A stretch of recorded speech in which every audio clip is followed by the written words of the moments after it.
Yo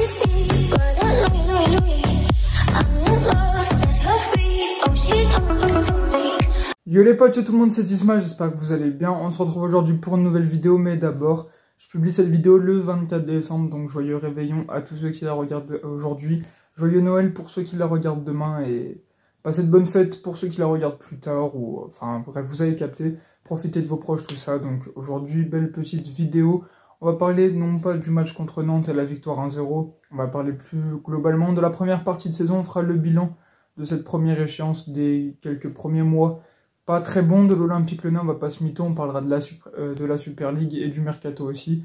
Donc les gars, vidéo assez agitée, donc notamment pour la Super League, et c'est parti donc pour cette vidéo. On commence avec le bilan de la première saison aujourd'hui, et on peut être heureux grâce à la victoire contre Nantes. On n'est pas relégable, on n'est pas dans la zone rouge, on est 15e avec, on compte 9 défaites, ce qui est énorme. 9 défaites en 17 matchs, c'est vraiment beaucoup. 4 victoires et 4 nuls.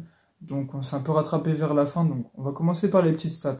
D'abord en termes de classement des attaques, on est 15e avec seulement 16 buts marqués, soit un peu plus d'un but par match. C'est même trop peu pour nous, pour l'Olympique Lyonnais, qui se doit d'être toujours présent, de mettre beaucoup de buts pour espérer jouer la Ligue des Champions tous les ans. On a vu que ça allait vite être pas le cas, c'est même le contraire qui est en train de se passer. On joue le maintien et ça c'est terrifiant d'ailleurs. Donc ça fait pas plaisir, on n'a pas marqué beaucoup en cette première moitié de saison. Franchement, c'est pas fou. Ensuite, niveau des buts encaissés, 15e aussi, et cette fois-ci avec 27 buts encaissés, ce qui est énorme, soit plus de 2 buts, non, moins de 2 buts par match. Attendez, laissez-moi, moins de 2 buts par match, oui. Alors au niveau des calculs, c'est pas mon fort, surtout de tête comme ça, on va éviter, mais du coup, ça fait un peu moins de 2 buts par match. Heureusement d'ailleurs, ça aurait été vraiment chaud sinon. C'est pas fou quand même, on va pas se mytho, c'est beaucoup moins que pas mal d'équipes devant nous. Et on se doit de faire mieux avec une défense plus solide, on va réagir sur le mercato à ce niveau-là. D'ailleurs, la défense en cette première partie de saison, ça a été pas très bon, voire même on se rapproche plus de la catastrophe. Franchement, les adversaires faisaient ce qu'ils voulaient dans notre camp, ils pouvaient frapper autant qu'ils voulaient, on les laissait nous cadrer, on les laissait frapper, on les laissait dribbler, avancer. Et franchement, ils étaient en promenade de santé, hein. Franchement, ils se faisaient pas chier du tout. Donc là, c'est un axe à améliorer et que l'OL en a pris conscience et il y aura des arrivées pour le mercato.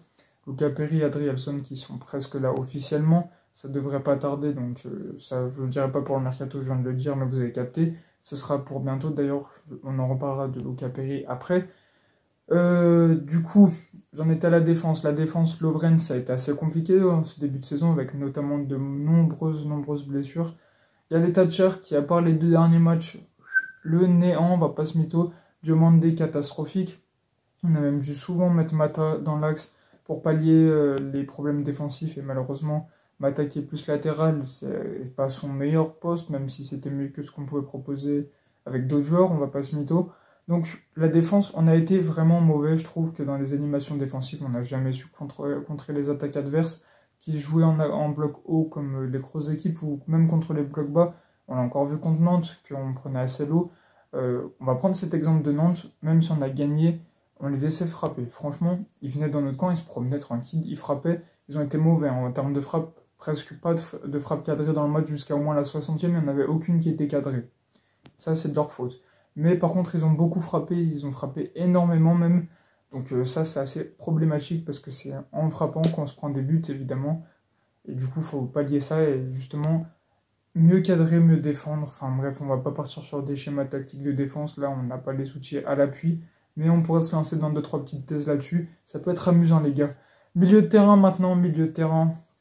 Aïe, aïe, aïe, ouïe, ouïe. C'est le même combat qu'en défense centrale. On a perdu presque tous nos matchs au milieu de terrain. On va pas se mytho. Enfin, les matchs entre les milieux de terrain, vous avez capté. On perd souvent. C'est là que se désigne la possession de balle. On n'a pas beaucoup non plus eu en ce début de saison. À la récupération, c'était très compliqué. Et quand on récupérait les ballons, c'était à la relance que ça peinait. Donc on n'a pas réussi vraiment à faire le lien entre la défense et l'attaque comme c'est ce qu'on veut faire pour des milieux de terrain. Ça n'a pas été le cas, qui a créé très mauvais en ce début de saison. Il est bon depuis 3 matchs et on espère qu'il va rester à ce niveau-là. Akuoku, Maitland-Niles, Kelly Alvaro, assez décevant. Diawara, ça c'est de la bonne surprise. Début de saison correct, on va dire, pour sa part, ça fait plaisir. Donc au niveau du milieu de terrain, on a vu 2-3 belles choses comme Diawara, on va pas se mytho, comme la fin de Cacré. Et Tolisso qui commence à revenir petit à petit en bon milieu de terrain. Là, les derniers matchs ont aussi été positifs, même si c'était très compliqué avant. et que j'étais ouvert à son départ, je le suis toujours. Mais après, ça dépendra du nombre d'arrivées au milieu de terrain. Voilà pour ça aussi. Donc après aussi, à la défense, au milieu de terrain, la récupération, c'était pas facile, hein.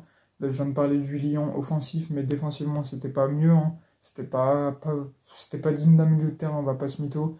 Et du coup, offensivement, on a marqué que 16 buts, c'est clairement pas assez. Lacazette n'a pas fait un gros début de saison, ça a été un peu compliqué, il n'a pas été bien entouré. Cherki qui a fait un mauvais début de saison, même très mauvais. Il a fait un bon match contre Nantes, hein, on va pas se mytho, franchement il était présent. Belle passe pour Lacazette, c'est ce qu'on attend de lui, Cherki, donc on en reparlera en plus après. Donc tant mieux, là il a fait un bon match, même si le reste de la saison c'était assez mauvais. Mama Baldé, gros flop, on va pas se mytho, il n'y a rien, il y a du néant pour Mama Baldé. En tout cas, offensivement, ça a été assez compliqué, pareil. On n'arrivait pas trop à frapper, en fait, on n'arrivait pas à se coordonner. Déjà qu'on n'était pas lancé par le milieu de terrain, si en plus devant, nos 3 joueurs de la ligne offensive, c'était assez compliqué. Noama, ça va, on attend mieux. Et le temps qu'il s'acclimate et tout, ça va, c'est pas mauvais. Il a que 18 ans, 19 ans, je crois. Morera aussi très jeune, nous a montré de belles choses, on peut s'appuyer sur eux pour la prochaine partie de la saison. C'est des points positifs aussi, donc voilà pour les points collectifs. Maintenant, individuellement, je veux surtout souligner la première partie de saison d'Anthony Lopez qui a été royal, excellent les gars. Franchement, il est trop fort Anthony Lopez. Je comprends pas pourquoi on veut le concurrencer avec Luca Perry qu'on reparlera après dans le mercato. Mais Anthony Lopez nous a sauvé de beaucoup de points si on a fait des matchs nuls, si on a gagné contre Nantes à la fin du match. Si on a gagné contre Monaco, surtout, c'est là où l'exemple est le plus flagrant, c'est grâce à lui. Nantes, vraiment, ça a été sur les 10 dernières minutes que ça commence à être dangereux. Le reste du match, il a pas eu beaucoup de boulot, Lopez. Mais contre Monaco, c'était vraiment, ça a été un monstre. Et ça, c'est l'exemple de tout le début de la saison. Il a été vraiment excellent à ce niveau-là, donc on le félicite. En termes de coach, Laurent Blanc, Fabio Grosso, Pierre Sage. Donc Laurent Blanc, on a tout de suite vu qu'il arrivait, franchement, il n'avait pas envie d'être là. Il était déjà loin dans sa tête et que ouais, si je suis encore entraîneur de l'OL, je sais pas ce qu'il racontait, frère. C'était n'importe quoi. Il était là, mais il n'était pas là. Et ça, on ne veut pas pour un entraîneur, surtout quand on est en période de crise. Après, Fabio Grosso, j'adore ce mec. Un crack, trop gentil. On a vu ça, un humain incroyable, mais malheureusement, un humain incroyable n'est pas toujours un très bon entraîneur. Il n'avait pas le contexte avec lui, je suis persuadé qu'il a des talents dans ce domaine-là, mais pas dans ce contexte. C'est difficile d'entraîner un groupe comme celui de l'Olympique Lyonnais quand il est dans la situation où il était, et où il est presque encore, actuellement d'ailleurs. Par contre, Pierre Sage, belle surprise, les gars. On va le garder normalement jusqu'à la fin de la saison. On payera les 25 000 € d'amende par match, c'est pas grave, franchement, je pourrais cotiser. Mais en tout cas, on est présent et c'est notre Pierre Guardiola, on va l'appeler. Pierre Sage, très bon, il montre des choses positives sur tous les échelons dans le jeu, dans la mentalité des joueurs. Ça résonne, ça écoute. Enfin bref, Pierre Sage peut nous faire apprendre des choses, on va dire. En tout cas, c'est un bon mec aussi devant les caméras, devant les interviews, devant les journalistes. Il sait y faire aussi, donc franchement, ça fait plaisir. Donc, pour finir avec ce bilan de début de saison, pas bon du tout, on est quasiment, on devrait être 3e, si c'était nos attentes, dans ces eaux-là en tout cas. Donc franchement, c'est vraiment pas mieux. On doit se rattraper, on doit se maintenir. Le maintien n'est pas fait. Il ne faut pas qu'on voie plus haut que l'on est, même si le classement de Ligue 1 est très serré. De par la médiocrité de notre championnat notamment, on va pas se mytho que la Ligue 1, c'est pas très bon. Donc voilà pour ce bilan. On doit vraiment faire mieux dans le point comptable, dans le point dans le jeu, dans le caractère sur l'ensemble de la saison, même si là, on voit des améliorations ces derniers temps. Donc voilà pour ce bilan, on va passer à la Super League. Jeudi dernier, c'était une journée décisive pour le football européen, le football qu'on aime, même s'il commence déjà à se capitaliser, à franchement devenir américain. On veut le retenir, on veut qu'il ne disparaisse pas totalement et malheureusement, les décisions s'enchaînent contre nous, contre le football qu'on aime, car la Cour de justice européenne, donc de l'Union européenne, a déclaré que l'UEFA n'avait pas le monopole des compétitions européennes. Donc alors, Florentino Pérez et Juan Laporta, le président du Real et du Barça, ont mené à bien leur projet de la Super League. Ils ont le droit maintenant de créer cette compétition, vous l'avez sûrement vu. Et c'est ce qu'ils vont faire, enfin c'est ce qu'ils vont essayer. Je suis évidemment contre, comme l'Olympique Lyonnais qui a réagi en disant qu'il était contre ce projet. Je l'explique, en gros, 3 divisions. La Star League, Golden League et Blue League, dans l'ordre.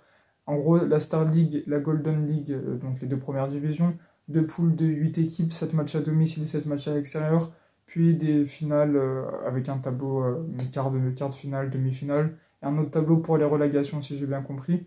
Et pour la dernière division, la Blue League, il y aura 4 équipes de 8, et ce sera le même fonctionnement en termes de match, tout ça. Donc voilà, on ne sait pas si c'est vraiment fermé, enfin normalement il y aura des ouvertures, mais on ne sait pas c'est précisément si des équipes vont venir dans la 3e division. Par exemple, si Lens, cette année, allait en Ligue des Champions, est-ce que Lens irait directement en Star League ou en Blue League? On ne sait pas exactement, c'est assez compliqué. Si Lyon est fait 15e, mais que l'année dernière on était en 4e, est-ce qu'on serait en Golden League, en Star League, ou alors qu'on serait dans rien du tout, ce qui serait normal? Franchement, c'est incompréhensible en termes d'entrée et de sortie déjà. Ensuite, ça veut être sur une plateforme de diffusion gratuite qu'ils veulent créer, rémunérée avec des publicités. Alors pour reprendre ce projet, c'est pas viable. On sait que tout le monde qui essaye de faire ça, Bein a essayé de mettre ses abonnements à 8 euros, ils n'ont jamais pu, donc ils les ont augmentés, ils sont toujours pas rentables. Spotify est le même modèle économique, va être cette plateforme avec les publicités comme seule source de revenus ou un abonnement payant.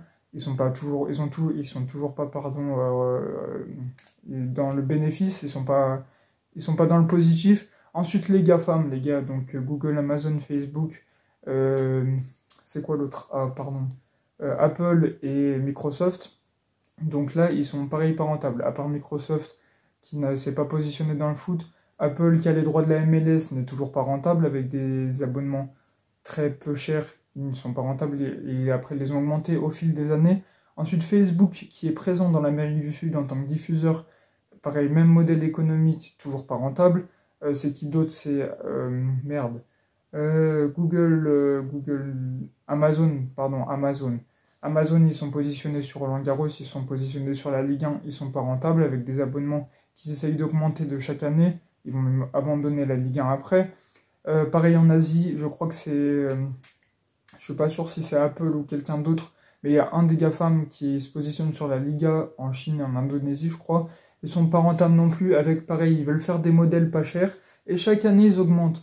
Ce modèle économique est mort, même s'ils ont une arrivée de 15 milliards d'euros par des fonds privés, ils ne pourront pas rester gratuits indéfiniment. C'est un écran de fumée, on aura peut-être gratuit 1 an, 2 ans, et après ça y est, ça montera. Donc ce sera des tarifs qui sont de moins en moins abordables, et ça fera chier. Ensuite, je m'exprime aussi contre, parce que je ne veux pas voir 67 matchs, encore une fois, de grosses équipes contre grosses équipes. Ça enlève tout le charme du football. Nous, on aime voir des Copenhague qui jouent contre Manchester City. On aime voir Lens Arsenal et Lens qui crée des surprises. Copenhague qui peut gagner contre Manchester City. C'est la magie du football. Ça, on verra plus. Ce sera que les grosses équipes avec des matchs contre une autre grosse équipe qu'on voit tout le temps. Donc déjà qu'on a pas mal de classicos. Là, on va avoir encore plus de matchs comme ça, de matchs qu'on voit tout le temps. Ça va nous faner, les gars. On sera fatigué de voir ça. Et c'est dommage. On a les rivalités sur le plan national. On a des rivalités qui se créent sur le niveau européen et qui vont se banaliser, ce qui va faire perdre le charme du football aussi. Donc le modèle économique pas viable. Tout ça, ils attendent 64 équipes. Il y en a, allez, 3 qui sont dedans. Il y a le Real, le Barça, la moitié de la Juventus et la moitié de Naples, on va dire. Donc ça fait à peu près 3 équipes et demie, 4. Allez, on va dire ça. Agnelli, que je peux plus me voir, bon, déjà je l'aimais pas, qui a une vision du football économiste, c'est vraiment horrible. Donc voilà, vous avez entendu mon avis sur la Super League, je pense qu'il est partagé par beaucoup de monde, et c'est normal, l'OL a réagi, comme je l'ai dit, et contre ce projet, comme beaucoup de clubs français, Marseille, Paris, Monaco notamment. Même les autres clubs européens, le Bayern, United, Chelsea, City, Liverpool par exemple, l'Inter de Milan aussi, le Milan, je suis pas sûr à confirmer. En tout cas, les gros clubs européens ont tous dit qu'ils étaient contre, même les petits clubs. Ça fait plaisir, on a besoin d'une solidarité pour chasser cette Super League. Loin de là, Florentino Pérez va nager ailleurs avec la Super League. Par contre, ce qui est bien dans l'annonce de ce projet-là, qui ne se fera, je l'espère, jamais, on va pas se mentir, c'est que ça va mettre un petit coup de pied au cul à l'UEFA, parce que l'UEFA qui, donc, pour rester poli, est très ami avec Nasser Al-Khelaifi, donc Alexander Seferin, le président de l'UEFA, est un grand ami à Nasser Al-Khelaifi, et les deux se tiennent la main, on va dire, et Nasser Al-Khelaifi lui dit « Enlève le fair play financier pour que je puisse recruter tout le monde », et lui il fait « Ouais, pas de problème, je vais t'enlever ça tout de suite », et bim, plus de fair play financier, plus de salary cap, pour vous dire que tout le monde fait ce qu'il veut. Manchester City recrute le nombre de joueurs qu'il veut, et d'ailleurs, c'est ce qu'ils font tout le temps. Et seulement la Ligue anglaise peut les sanctionner, l'UEFA ne les sanctionnera pas. Donc pour vous dire que si c'est même les fédérations nationales qui doivent s'y mettre, franchement, ça fout les morts aussi. Donc on espère que l'UEFA va se remobiliser un peu, qu'ils vont enlever la formule suisse parce qu'elle est renégociée, donc ils vont en reparler entre eux.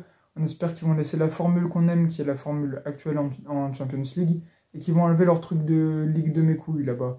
Donc pas de Super League, pas de formule suisse. On peut être contre certaines pratiques de l'UEFA et contre la Super League. On peut ne pas être soit pro pour l'un ou pro pour l'autre. Moi je vous avoue, je suis ni pro pour l'un ni pro pour l'autre. Je suis contre la Super League et j'ai envie de faire le ménage dans l'UEFA, qui fait vraiment de la merde et qui est aussi à la main de l'Arabie Saoudite, en plus d'être dans celle du Qatar. La FIFA, c'est pareil que l'UEFA, ils commencent à me faner. Infantino, il n'a que l'argent qui l'intéresse avec leur nouvelle Coupe du Monde des clubs qui est catastrophique. Enfin bref, voilà pour ça, voilà pour l'avis sur la Super League, je vais m'emballer, sinon dites-moi ce que vous pensez de ce projet en commentaire. On finit la vidéo par un point mercato et d'abord dans le sens des arrivées, il y a 2-3 petites choses à dire. L'OL cherche un défenseur central et il y en a plusieurs sur la liste, notamment Badiachil, on l'avait déjà dit les derniers mercato. L'ancien défenseur monégasque aujourd'hui à Chelsea revient de mieux en mieux sur les terrains et Chelsea pourrait s'en séparer en prêt. Badiachil est sur le dossier, donc on espère que pourquoi pas se faire. Moi j'aime bien le joueur, c'est un bon profil qui est bon pour l'OL, qui pourrait remplacer un départ d'éventuels d'autres défenseurs centrales, parce qu'il y en a oui qui sont sur le départ, on en parlera après. Donc moi je suis vraiment pour. Autre dossier sur la défense centrale, c'est Clément Lenglet, qui joue à Aston Villa actuellement, donc malheureusement pour lui il a un peu régressé en termes de club. Bon joueur, expérience, connaît le championnat de France, français, parle la langue. C'est nickel aussi dans le profil. Et dans le profil footballistique, ça peut nous apporter des choses aussi. Je suis pas contre, je préférais Badiachil, je vais pas vous mytho, mais Clément Lenglet est une piste envisageable. Ensuite, je vous ai dit, Benrahma, l'OL s'est penché sur le dossier, on en a parlé les semaines d'avant. Donc je me suis aussi d'ailleurs approché du dossier. C'est un joueur qui n'a pas de concurrence à West Ham, qui est quand même remplaçant. Il est aussi remplaçant avec l'Algérie. Il paraît qu'il a un mauvais comportement, qu'il ne fait pas les efforts défensifs. Je suis pas sûr que ce soit un bon truc pour l'OL, franchement, je suis même pas convaincu du tout. Il nous faut un joueur qui a du caractère, qui aime le challenge, qui aime se dépasser, qui aime aller à la mort pour son équipe. Parce que c'est de ça qu'on a besoin, de la grinta, pour pouvoir se maintenir. On a besoin de joueurs comme ça, comme Tagliafico.